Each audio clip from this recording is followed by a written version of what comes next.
నమస్కారం city morning bulletin కు స్వాగతం. ముందుగా ముఖ్యాంశాలు.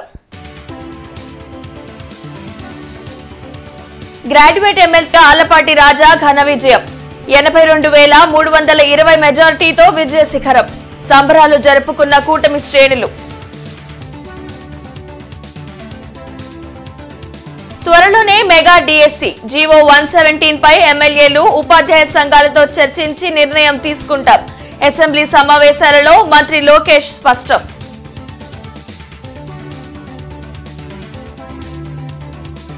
గంజాయి నిర్మూలనకు కూటమి ప్రభుత్వం కట్టుబడి ఉంది.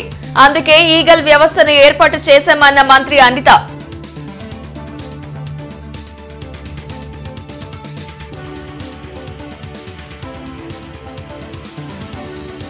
మూడు వంతెనల వద్ద నిర్మాణ పనులను పరిశీలించిన MLA Nazir Ahmed. Approach road వెడల్పు చేయాల్సిన అవసరం ఉందని ప్రకటన.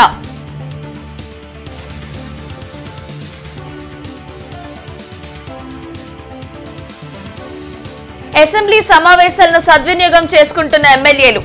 నియోజకవర్గాల సమస్యలపై ప్రశ్నోత్తరాలు. గ్రాడ్యుయేట్ ఎమ్మెల్సీ అభ్యర్థిగా ఆలపాటి రాజా ఘన విజయం సాధించారు. తన సమీప అభ్యర్థి కెఎస్ లక్ష్మణరావుపై 82,320 మెజారిటీతో గెలుపొందారు. అంతా అనుకున్నట్టుగానే జరిగింది. గ్రాడ్యుయేట్ ఎమ్మెల్సీ ఎన్నికలలో పట్టభద్రులు తమ సత్తా చాటారు. కూటమి అభ్యర్థి ఆలపాటి రాజాను విజయ శిఖరాలకు చేర్చారు. ప్రథమ ప్రాధాన్యత ఓట్లలోనే ఆయన గెలుపొందారు. కౌంటింగ్ ప్రక్రియ ప్రారంభమైన తొలి రౌండ్ నుండే ఆయన ఆధిక్యత ప్రదర్శిస్తూనే ఉన్నారు. తెల్లవారుజామున 9వ రౌండ్ ఫలితాలను అధికారులు ప్రకటించారు. మొత్తం 2,41,544 ఓట్లకు గాను 2,14,865 ఓట్లు చెల్లుబాటు అయ్యాయి. 26,679 ఓట్లు చెల్లుబాటు కాలేదు. ఆలపాటి రాజా 1,45,057 ఓట్లు సాధించగా కెఎస్ లక్ష్మణరావు 62,737 ఓట్లు సాధించారు. దీంతో రాజా 82,320 ఓట్ల మెజారిటీతో ఘన విజయం సాధించారు. ఈ నేపథ్యంలో పార్టీ శ్రేణులు, అభిమానులు సంబరాలు జరుపుకున్నారు. ప్రజల విశ్వాసానికి అనుగుణంగా పనిచేస్తానని ఆలపాటి ఈ సందర్భంగా తెలిపారు.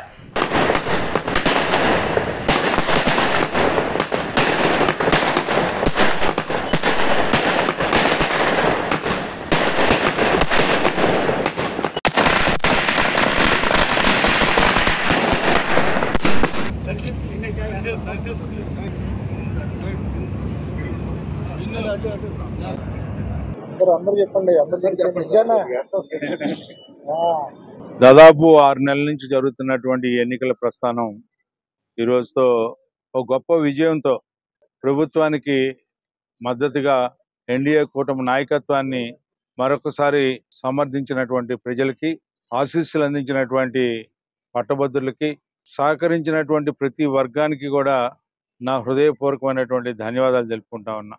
ఈ రోజున ప్రజలు ఇచ్చినటువంటి తీర్పుని ఇది గొప్ప తీర్పుగా నేను భావిస్తూ, ఈ తీర్పుని రావటానికి కృషి చేసినటువంటి కార్యకర్తలకి, అదేవిధంగా కూటమి నాయకత్వానికి నన్ను బలపరిచినటువంటి పెద్దలు చంద్రబాబు నాయుడు గారికి, పవన్ కళ్యాణ్ గారికి, పురంధేశ్వరి గారికి, మరి ముఖ్యంగా లోకేష్ గారికి ఈ రోజున ప్రతి ఒక్కరికి కూడా మరొకసారి హృదయపూర్వకమైనటువంటి ధన్యవాదాలు తెలుపుకుంటూ. అసెంబ్లీ బడ్జెట్ సమావేశాలు కొనసాగుతున్నాయి. ప్రశ్నోత్తరాల్లో మంత్రి నారా లోకేష్ మాట్లాడారు. రాష్ట్రంలో ఖాళీగా ఉన్న 16,347 టీచర్ పోస్టుల భర్తీకి త్వరలోనే మెగా డిఎస్సి ప్రకటన చేస్తామన్నారు. పాఠశాలల్లో కనీస మౌలిక వసతులు కల్పించడంతో పాటు విద్యా ప్రమాణాలు పెంచేందుకు చర్యలు తీసుకుంటున్నట్లు చెప్పారు. జీవో 117 పై శాసనసభ్యులు, ఉపాధ్యాయ సంఘాలతో చర్చించి సరైన నిర్ణయం తీసుకోవడం జరుగుతుందన్నారు. లేదండి, మొత్తం 16,347 ఉపాధ్యాయుల పోస్టులు భర్తీ చేయడానికి మెగా డిఎస్సి ప్రకటన త్వరలో విడుదల చేయడం జరుగుతుంది అధ్యక్ష.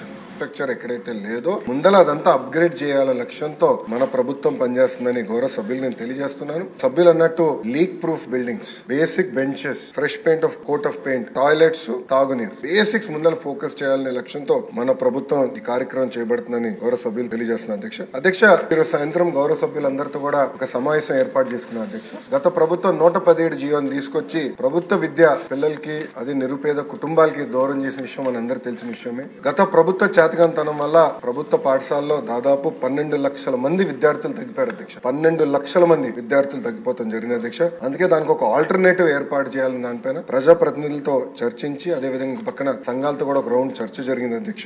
ఆల్టర్నేటివ్ పైన కూడా మేము చర్చిస్తాం జరుగుతుంది. గత ప్రభుత్వ హయాంలో గంజాయి సాగు రవాణా విచ్చలవిడిగా జరిగిందని రాష్ట్ర హోంమంత్రి వంగలపూడి అనిత తెలిపారు. అసెంబ్లీ ప్రశ్నోత్తరాల్లో గంజాయి డ్రగ్స్ నియంత్రణకు తీసుకుంటున్న చర్యలపై సభ్యులు అడిగిన ప్రశ్నలకు మంత్రి వంగలపూడి అనిత సమాధానమిచ్చారు.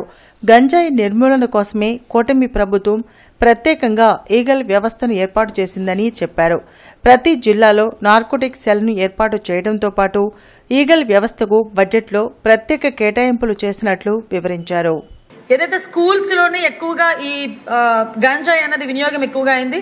ఈ గాంజా కూడా విపరీతంగా మార్పు చెందింది అధ్యక్ష. గాంజాలో కూడా డ్రై గాంజా అని, లిక్విడ్ గాంజా అని, వీళ్ళు కొంత గాంజా పర్సెంటేజ్ ఇప్పుడు ఏదైతే నాకు మొన్న ఒక టీచర్ కూడా ఒక గ్లూకి సంబంధించిన ఒక ఫోటో పెట్టారు అధ్యక్ష.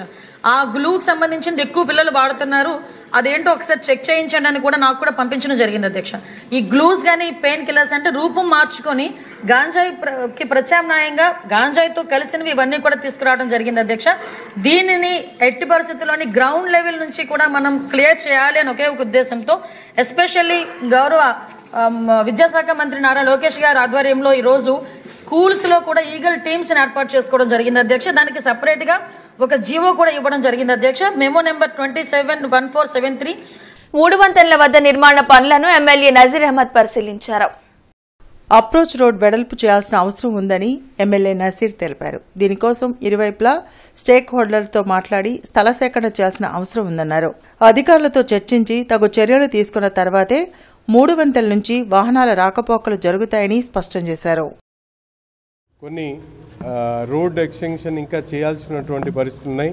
స్థానిక ప్రజలు నాయకుల ఆలోచన పరంగా ఇక్కడ 50 అడుగులు ఉన్నటువంటి వెంట్తో సమానంగా మెయిన్ రోడ్ నుంచి వచ్చేటువంటి అప్రోచ్ రోడ్ కూడా దాదాపు 50 అడుగులు కావాలని చెప్పి డిమాండ్ చేయడంతో ఇక్కడ ఉన్నటువంటి కొన్ని నిర్మాణాలని తొలగించాల్సినటువంటి అవసరం ఉంది. దాని మీద నగరపాలక సంస్థ అధికారులతో అలాగే రైల్వే అధికారులతో సంప్రదించి ప్రజల కోరిక మేరకు ఇక్కడ, ఎందుకంటే ఎక్కువ కాలం పాటు ఇక్కడ ఎక్కువ ట్రాఫిక్ ప్రవహించేటువంటి ప్రదేశం కాబట్టి వెంట్కి సరిపడా అటువంటి అప్రోచ్ రోడ్ కూడా అవసరం కాబట్టి దీని మీద రైల్వే అధికారులు పూర్తిగా అలాగే నగరపాలక సంస్థ అధికారులు దృష్టి పెట్టకపోవడంతో ఈ రోడ్డు కొద్దిగా వెడల్పు తగ్గింది. దాన్ని వెంటనే పునర్నిర్మాణం చేసి 50 అడుగులు రోడ్డు అప్రోచ్ రోడ్తో పాటు డ్రైన్ టు డ్రైన్ 60 అడుగులు ఉండేటువంటి విధంగా ఏర్పాటు చేయాలని చెప్పి నగరపాలక సంస్థ అధికారులను కోరడం జరుగుతూ ఉంది.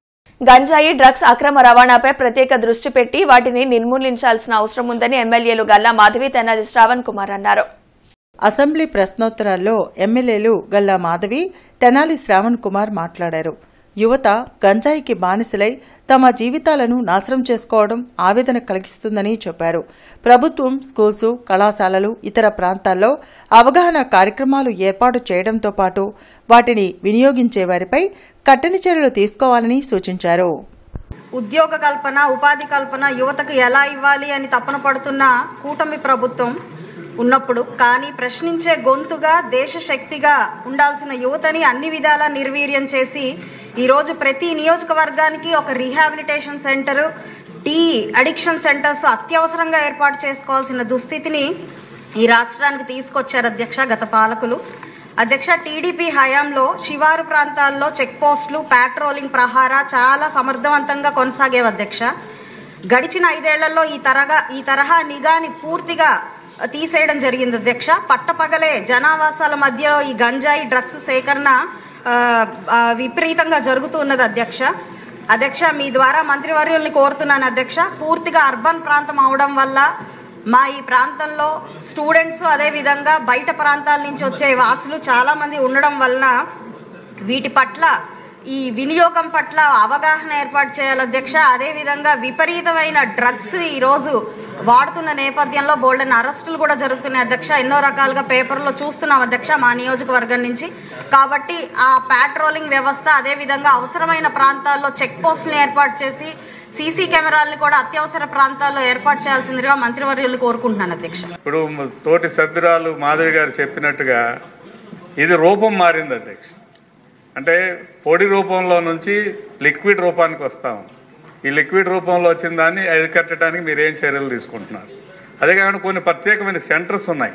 ఇప్పుడు మాధవి గారు చెప్పారు, స్కూల్స్ దగ్గర, ఇంజనీరింగ్ కాలేజీల దగ్గర, అదేవిధంగా కొన్ని టిడ్కో హౌసెస్ అలాట్ అయ్యి కేటాయింపులు జరిపి అందులో మనుషులకు ఇవ్వని ప్రదేశాలు, ఇవన్నీ కొన్ని పర్టికులర్ సెంటర్స్ ఉన్నాయి.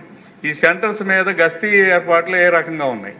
యాక్చువల్గా ఇదివరకు గస్తీ ఏర్పాటు ఉండటం మూలంగా ఇటువంటివన్నీ తగ్గాయి. ఇప్పుడు పోలీస్ యంత్రాంగం అంతా కొన్ని పనులు కేటాయిస్తున్నారు తప్ప రోజు గస్తీ తిరిగి ఆ పర్టికులర్ పాయింట్స్ని టచ్ చేసి ఇక్కడ ఎవరెవరు తిరుగుతున్నారు, ఏ రకమైన యాక్టివిటీ జరుగుతుందని చేసే పరిస్థితి లేదు అధ్యక్ష. వాటిని ఇంప్రూవ్ చేయాలని కోరుతున్నాను. జనచైతన్య వేదిక ఆధ్వర్యంలో రాష్ట్ర బడ్జెట్ పై రౌండ్ టేబుల్ సమావేశం జరిగింది. వివిధ రాజకీయ పార్టీలు, ప్రజా సంఘాల నాయకులు ఈ కార్యక్రమంలో పాల్గొన్నారు. కూటమి ప్రభుత్వం ప్రవేశపెట్టిన 2025-26 వార్షిక బడ్జెట్ ఆంధ్రప్రదేశ్లో అప్పుల భారాన్ని పెంచేలా ఉందని వివిధ రాజకీయ పార్టీలు, ప్రజా సంఘాల నాయకులు అభిప్రాయపడ్డారు. రామన్నపేటలోని జనచైతన్య వేదిక రాష్ట్ర కార్యాలయంలో రాష్ట్ర బడ్జెట్ పై రౌండ్ టేబుల్ సమావేశం జరిగింది. కూటమి ప్రభుత్వం అధికారంలోకి వచ్చి 9 నెలలు గడుస్తున్నా సూపర్ 6 పథకాల హామీలను అమలు చేయడంలో విఫలమైందని మాజీ ఎమ్మెల్యే మస్తాన్ వలీ, సిపిఐ రాష్ట్ర సహాయ కార్యదర్శి ముప్పాల నాగేశ్వరరావు, జనచైతన్య వేదిక రాష్ట్ర అధ్యక్షులు లక్ష్మణ్ రెడ్డి విమర్శించారు. అప్పులు తెస్తున్న ప్రభుత్వం పన్నుల రూపంలో ప్రజలపై భారం మోపి తిరిగి వసూలు చేసేందుకు సిద్దంగా ఉందన్నారు. పోలవరం ప్రాజెక్టు ఎత్తును తగ్గించడం వల్ల రాష్ట్రానికి తీవ్ర నష్టం జరుగుతుందని అభిప్రాయపడ్డారు. రైతులు, నిరుద్యోగులకు ఇచ్చిన హామీలను అమలు చేయాలని డిమాండ్ చేశారు. ఈ రాష్ట్రంలో ఉన్నటువంటి యువతని దాదాపుగా నాకు తెలిసి ఒక 50 లక్షల మంది నిరుద్యోగులు ఇవాళ విలేతాండంతో ఉన్నారు. నిరుద్యోగం మీకు అందరికీ మేము రాగానే జగన్మోహన్ రెడ్డి గారు ఎటువంటి జాబ్ క్యాలెండర్లు ఇవ్వలేదు, ఆ గతంలో ఉద్యోగ అవకాశాలు కల్పించలేదు. మేము రాగానే ఫస్ట్ తారీఖు అనగానే జాబ్ క్యాలెండర్ ఉంటుంది. ఆ జాబ్ క్యాలెండర్లో మీకు ఉద్యోగ అవకాశాలు వస్తే మా ప్రభుత్వంతో అవసరం లేదు, మీరు ఆన్లైన్లో పెట్టుకోవటమే, మీ ఇంటికి ఉద్యోగాలు సంబంధించినటువంటి కార్డు వస్తుందని చెప్పారు. ఇవాళ ఉద్యోగాల క్యాలెండర్ గురించి కానీ, జాబుల సమస్య గురించి కానీ, లేదా ఎవరికైనా ఉద్యోగం లేకపోతే నిరుద్యోగ భృతి 3,000 రూపాయలు ఇస్తాననేటటువంటి మాట, దాని గురించి ఒక్క మాట ఈ బడ్జెట్లో ఎక్కడా కూడా మాట్లాడినటువంటి పరిస్థితి. అదేవిధంగా పోలవరం కూడా ఒక జాతీయ ప్రాజెక్టుగా ప్రకటించిన తర్వాత పోలవరంలో పెట్టే ప్రతి పైసా బడ్జెట్లో చూపేసే అవసరం లేదు. కానీ ఈరోజు బడ్జెట్లో సుమారు 6,000 కోట్ల రూపాయలు బడ్జెట్లో కేటాయించారు. ఒక పక్కన జాతీయ ప్రాజెక్ట్ అని చెప్తున్నాం, పూర్తిగా కేంద్ర ప్రభుత్వమే నిధులు సమకూర్చాలని చెప్పుకుంటున్నాం. మరోవైపున 6,000 కోట్లు కేటాయించారు. పోలవరం యొక్క ప్రాజెక్ట్ హైట్ని 45.72 నుంచి 41.15కి తగ్గించడం జరిగింది. ఈ తగ్గించడం ద్వారా మనం గత 2 దశాబ్దాలుగా చెప్పుకుంటూ ఉన్నాం, పోలవరం ఆంధ్రప్రదేశ్కి ఒక వరం లాంటిది. పోలవరం రిజర్వాయర్ వస్తే అటు ఉత్తర కోస్తా దగ్గర నుంచి అన్ని ప్రాంతాలకి ఉపయోగపడుతుంది. కొన్ని లక్షల ఎకరాలకి నీరు అందిస్తాం, కొన్ని లక్షల ఎకరాల నీటి సదుపాయమైన భూమికి స్థిరీకరణ చేస్తాం, విద్యుత్ అందిస్తాం. బహుళార్థ ప్రాజెక్టు చాలా గొప్పగా చెప్పుకుంటాం. ఎప్పుడైతే హైట్ని 41.15 తగ్గించాము, కృష్ణానది ఒడ్డున పెదకూరుపాడు నియోజకవర్గం ఉన్న సాగు, త్రాగునీటి సమస్యలతో ప్రజలు తీవ్ర ఇబ్బందులు పడుతున్నారని ఎమ్మెల్యే భాష్యం ప్రవీణ్ తెలిపారు. అసెంబ్లీ ప్రశ్నోత్తరాల్లో భాష్యం ప్రవీణ్ మాట్లాడారు. వైకుంఠపురం వద్ద గతంలో చంద్రబాబు శంకుస్థాపన చేసిన బ్రిడ్జి నిర్మాణాన్ని గత ప్రభుత్వం చేపట్టలేదని, ఇప్పుడు కూటమి ప్రభుత్వం నిర్మాణ పనులు చేపడితే రాజధాని అమరావతి నీటి అవసరాలు తీరుతాయన్నారు. దీనిపై జలవనరుల శాఖ ప్రత్యేక దృష్టి పెట్టాలని కోరారు. కరెక్ట్గా కృష్ణానది ఒడ్డునే ఉన్న అమరావతికి కూడా తాగునీరు లేని పరిస్థితి ఉంది. మనం గత ప్రభుత్వంలో 2019లో మన నాయకుడు చంద్రబాబు నాయుడు గారు వైకుంఠపురం వద్ద ఒక డ్యామ్ కమ్ బ్రిడ్జి ప్లాన్ చేసి శంకుస్థాపన చేయడం జరిగింది. తర్వాత వచ్చిన ప్రభుత్వం దాన్ని పట్టించుకోకుండా వదిలేయటం జరిగింది. మన ప్రభుత్వం వచ్చింది కాబట్టి మళ్ళీ ఆ బ్రిడ్జి మీద పునరాలోచన చేసి ఇమీడియట్లీగా దానికి మళ్ళీ రీఫౌండేషన్ స్టోన్ వేసి దాన్ని గనక మనం చేయగలిగితే రాబోయే 2-3 సంవత్సరాల్లో అది చేయగలిగితే రాజధానికి కూడా తాగునీటి అవసరాలకు ఉపయోగపడింది. అట్లానే మా నియోజకవర్గంలో భూగర్భ జలాలు పెరిగి మాకు వాటర్ సౌకర్యం పెరిగిద్దని తెలియజేస్తున్నాను అధ్యక్ష. ప్రతిపాడు నియోజకవర్గంలోని 4 మండలాల్లో సాగునీరు అందక రైతులు తీవ్ర ఇబ్బందులు పడుతున్నారని ఎమ్మెల్యే బూర్ల రామాంజనేయులు అసెంబ్లీకి దృష్టికి తీసుకువెళ్లారు. అప్పాపురం వద్ద ఉన్న లిఫ్ట్ ఇరిగేషన్ కరెంటు బిల్లు బకాయి వల్ల నీటి పంపింగ్ నిలిచిపోయిందన్నారు. ఈ సమస్య పరిష్కారానికి తగు చర్యలు తీసుకోవాలని ప్రభుత్వాన్ని బూర్ల రామాంజనేయులు కోరారు. ప్రతిపాడు నియోజకవర్గంలో 4 మండలాలు పూర్తిగా వ్యవసాయంతో ఆధారపడినటువంటి గ్రామాలు. దీంట్లో అప్పాపురం ఛానల్ అనేటువంటిది దాదాపుగా 27,000 ఎకరాలకు సాగునీరు అందించేటటువంటి ప్రాజెక్టు. అయితే దీనికి చివరన ఉన్నటువంటి 5 గ్రామాలకి, ముఖ్యంగా కాకుమాను, పత్తిపాడు, వట్టిచెరుకూరు, పెదనందిపాడు మండలాల్లో చివరి భూములకు 5,000 ఎకరాలకు నీరు అందక పంటలు చివరి దశలో సరైనటువంటి క్రాప్ లేక రైతులు ఇబ్బంది పడేటటువంటి పరిస్థితిని దృష్టిలో పెట్టుకొని గతంలో చంద్రబాబు నాయుడు గారు దీనికి 10 కోట్ల రూపాయలతో ప్రతిపాదనలు చేయించారు. అయితే వైసీపీ ప్రభుత్వం వచ్చిన తర్వాత దీన్ని పూర్తిగా పక్కన పెట్టింది. ఇప్పుడు నేను మంత్రి గారిని కోరేది, కృష్ణా వెస్టర్న్ డెల్టాలో భాగంగా బడ్జెట్లో 4,400 కోట్ల రూపాయలు కేటాయించారు కాబట్టి 10 కోట్ల రూపాయలు ఇందులో చేర్చి లిఫ్ట్ ఇరిగేషన్ ఇచ్చినట్లయితే ఆ ప్రాంత ప్రజలకు మేలు జరుగుతుందని మనం ఎంచుకుంటున్నాను అధ్యక్ష. అదేవిధంగా అక్కడ ఒక లిఫ్ట్ ఉంది అధ్యక్ష, అప్పాపురంలోనే 7 గ్రామాలకు మంచినీళ్ళు ఇచ్చేది. వైసీపీ ప్రభుత్వం పూర్తిగా నిర్లక్ష్యం వహించడం వల్ల 32 లక్షల రూపాయలు కరెంటు బిల్లు కట్టక 7 గ్రామాలకు సంబంధించినటువంటి మంచినీరు పథకాన్ని పక్కన పెట్టేసింది అధ్యక్ష. దాన్ని సిపిడబ్ల్యూఎస్ స్కీమ్లో చేర్చమని తమ ద్వారా సంబంధిత మంత్రి గారిని కోరుతున్నాను అధ్యక్ష.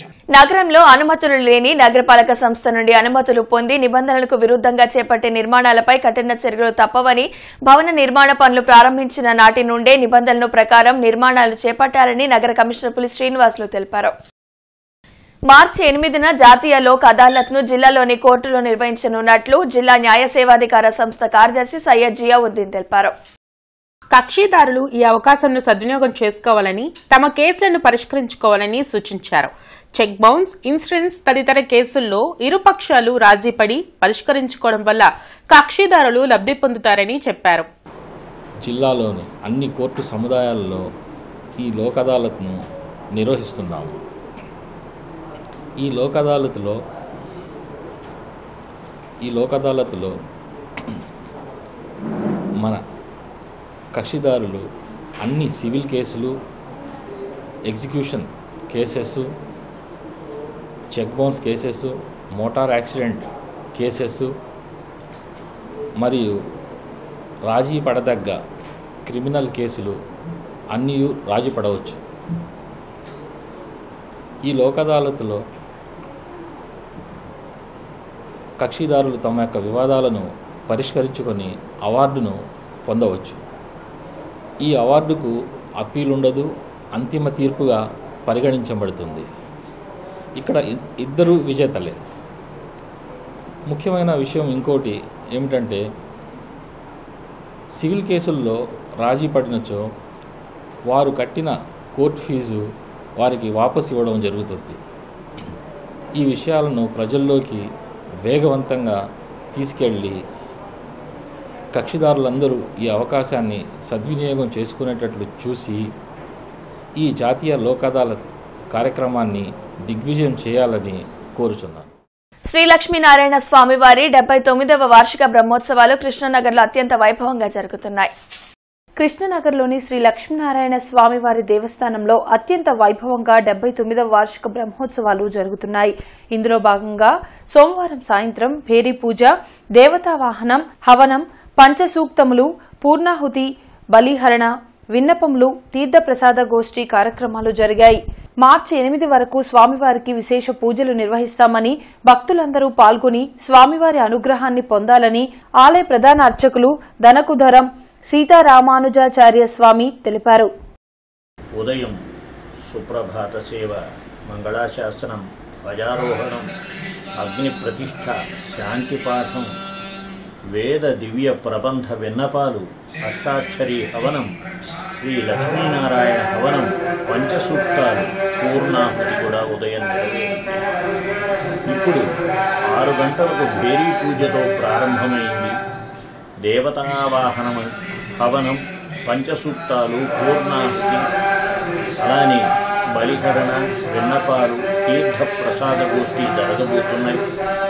రేపు 4వ తేదీ మంగళవారం సుప్రభాత. తమ సమస్యలు పరిష్కరించాలని డిమాండ్ చేస్తూ ఏఐటీయూసీ ఆధ్వర్యంలో ఏపీ మున్సిపల్ వర్కర్స్ యూనియన్ ఆందోళన చేపట్టింది. కలెక్టరేట్ వద్ద నిర్వహించిన ధర్నాలో ఏఐటీయూసీ నేతలు మాల్యాద్రి, హనుమంతరావు తదితరులు పాల్గొన్నారు. ఆప్కోస్ ను ప్రభుత్వం నిర్వహించాలని, లేకుంటే కార్మికులకు తీవ్ర అన్యాయం జరుగుతుందని మాల్యాద్రి అన్నారు. జనాభాకు తగ్గట్టుగా కార్మికుల సంఖ్యను పెంచాలని డిమాండ్ చేశారు. మరి ఇలా జనాభా పెరుగుతూ ఉన్నారు. నగరాలు విస్తారంగా పెరిగిపోయే పరిస్థితులు కార్మికులకు సంబంధించి వాళ్ళ సంఖ్యను కుదిస్తున్నారు తప్ప కార్మికుల సంఖ్య పెంచట్లేదు. అందుకని కార్మికుల సంఖ్యని జనాభా పెరుగుదలకు అనుకూలంగా, నివాసాలకి పెరుగుదలకు అనుకూలంగా కార్మికుల సంఖ్యని పెంచాలని ఏఐటీయూసీగా డిమాండ్ చేస్తూ ఉన్నాం.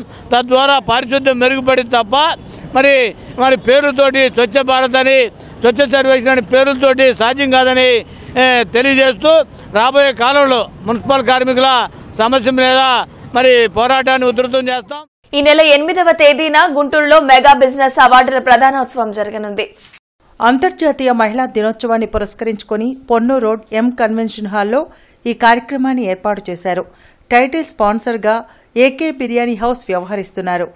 వి ఈవెంట్స్, ఇథోస్ డెంటల్ హాస్పిటల్ సంయుక్త ఆధ్వర్యంలో ఈ అవార్డుల ప్రధానోత్సవం ఏర్పాటు చేశారు. ఈ కార్యక్రమానికి సంబంధించిన పోస్టర్లను కన్నావారి తోటలోని ఇథోస్ డెంటల్ హాస్పిటల్లో సోమవారం విడుదల చేశారు. ఈ కార్యక్రమంలో V events founder CEO Durgaprasad, Ethos dental CEO doctor Mahesh Chinta, V events సభ్యులు గౌస్, షేక్ హసీనా, ఆసియా తదితరులు పాల్గొన్నారు. మహిళలను ప్రోత్సహించే ఉద్దేశంతో ఈ అవార్డుల ప్రధానోత్సవం నిర్వహిస్తున్నట్లు వారు వెల్లడించారు. ఈ కార్యక్రమంలో అందరూ పాల్గొని విజయవంతం చేయాలని సూచించారు. ఈ నెల 8వ తారీఖున మనం గుంటూరులో ఉమెన్స్ డే స్పెషల్ కింద entrepreneur awards, business awards, star iconic awards conduct చేస్తాం. ఈ ఈవెంట్కి మాకు టైటిల్ స్పాన్సర్గా ఏకే బిర్యానీ హౌస్ వాళ్ళు వచ్చారు. సో మనం ఈ ఫీమేల్స్కి ఏంటంటే ఇది ఒక మనం మహిళలను ఒక ప్రోత్సహించడానికి మనం ఈవెంట్ ఒకటి కండక్ట్ చేస్తున్నాం. సో ప్రతి ఒక్క మహిళ అనేవాళ్ళు వచ్చి మన ఈవెంట్లో పార్టిసిపేషన్ చేసి సక్సెస్ చేయాలని కోరుకుంటున్నాం. సో దీనికి మాకు మెగా స్పాన్సర్గా ఇథోస్ డెంటల్ వాళ్ళు వచ్చారు. అలాగే ఈవెంట్ కండక్ట్ చేసేది వి ఈవెంట్స్ వాళ్ళు కండక్ట్ చేస్తున్నాం ఇది. సో ప్రతి ఒక్కరు ఈ ఆపర్చునిటీని యూజ్ చేసుకొని గ్రాండ్ సక్సెస్ చేయాలని కోరుకుంటున్నాం. ఇది వెన్యూ వచ్చి ఎం కన్వెన్షన్ అండి, గుంటూరులో జరుగుతుంది. సో ఈ నెల 8వ తారీఖున జరుగుతుంది. ఎవరైనా ఇంట్రెస్ట్ ఉన్న వాళ్ళు మా ఇన్స్టా పేజ్లో చూసి మమ్మల్ని ప్రమోట్ డైరెక్ట్గా అప్రోచ్ అవ్వాలి. గత 10 years నుంచి గుంటూరులో డెంటల్ సర్వీసెస్ ప్రొవైడ్ చేయగలుగుతున్నాం. సో ఈ రోజుల్లో డెంటల్ అంటే నొప్పితో పాటు కాన్ఫిడెంట్ పెంచడం, అటువంటి కాన్ఫిడెన్స్ మేము ఇండైరెక్ట్గా కూడా పెంచగలుగుతున్నాం. అది ఎలా అంటే ఇటువంటి ఈవెంట్స్ ద్వారా. మన గుంటూరులో ఈ March 8న ఉమెన్స్ డేని పురస్కరించుకొని ఏకే బిర్యానీ హౌస్ ప్రజెంట్స్ వి ఈవెంట్స్ ఆధ్వర్యంలో business awards along with fashion show జరుగుతూ ఉందండి. సో ఇది ఉమెన్స్కి ఒక మంచి చక్కని ప్లాట్ఫామ్. సో ఉమెన్స్లో ఉన్న కాన్ఫిడెన్స్ లెవెల్స్ పెంచడానికి ఈ అవార్డు యొక్క ఫంక్షన్ చాలా ఉపయోగపడుతుంది. సో ఈ కేటగిరీలో మీకు చాలా అవార్డ్స్ ఉన్నాయి. Business man, business woman, entrepreneur, దాంతోపాటు startup of the year, CEO of the year and fastest growing company. So మన బిజినెస్ లెవెల్ని నెక్స్ట్ లెవెల్కి తీసుకెళ్ళడానికి, దాన్ని రికగ్నైజేషన్ చేయడానికి ఇటువంటి అవార్డ్స్ ఫంక్షన్ చాలా బాగా పనికొస్తుంది అనుకుంటున్నాను. 11 kV ఫీడర్ లైన్ 2 భాగాలుగా విభజించబడిన కారణంగా ఈ రోజు ఉదయం 9 గంటల నుండి మధ్యాహ్నం 1 గంట వరకు ఉద్యోగనగర్, ఎస్వీఎన్ కాలనీ, నేతాజీ నగర్, వైష్ణవి నగర్, తారకరామ నగర్ వద్ద విద్యుత్ సరఫరాకు అంతరాయం కలుగునని డీఈ గురవయ్య తెలిపారు. కావున వినియోగదారులందరూ సహకరించవలసిందిగా వారు కోరారు. ఈ వార్త ఇంతటితో సమాప్తం. నమస్కారం.